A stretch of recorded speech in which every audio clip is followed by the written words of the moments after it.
siya sa requirements kay magpa-physical exam. Sige, maayong buntag. So, i-check na ako ni mong record. So, sa appeal sa among medical history, ang pangutana ko sa imong personal and social history. So, nanigarilyo ba ka? Yes, Doc. Unsa nakakadugay na nigarilyo?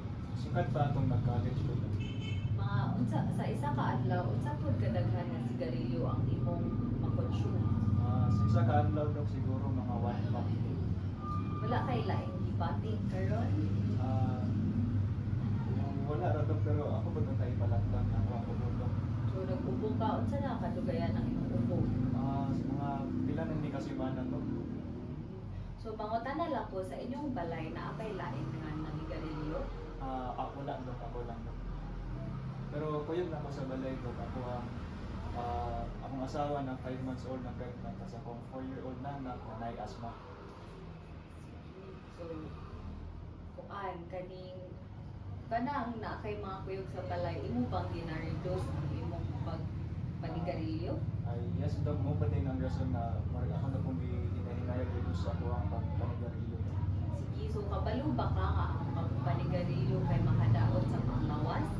So, kaning pagpanigarilyo kay natay gitawag nga second hand smoke. So, muni siya ang smoke na malanghap sa imong mga kuyog gikan sa imong rapogi pagpanigarilyo. So, kani mong pagpanigarilyo maka-affect ni siya sa imong anak o sa imong 5-month pregnant nga asawa. So, sa imong anak pwede ni siya magka-develop og mga severe respiratory infections. Kunya, risgo pod ang pagpanigarilyo sa pagbuntis sa imong asawa kay pwede siya maka-develop og mga birth defects or pwede pod na kanang ma-premature iyang delivery. So, kabalo na samtang bata pa ka, mas maayo nga undang ka samtang sayo pa and para dili po ka maka-affect sa lain na kuyog nimo sa imong balay. Yes Doc, kabalo na ko ani Doc. So, ganahan na ba ka mo undang sa sulod sa 30 days?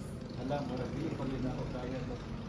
Sige, so dili ra ikaw i-pressure pero ang gobyerno kay na siya mga lain-lain nga programs para makatabang nimo sa pag-undang sa pagpanigarilyo. So, naami mga brochures o hotline nga pwede nyo basahon or pwede nyo tawagan kung ready na ka mo undang. Thank you kayo Doc.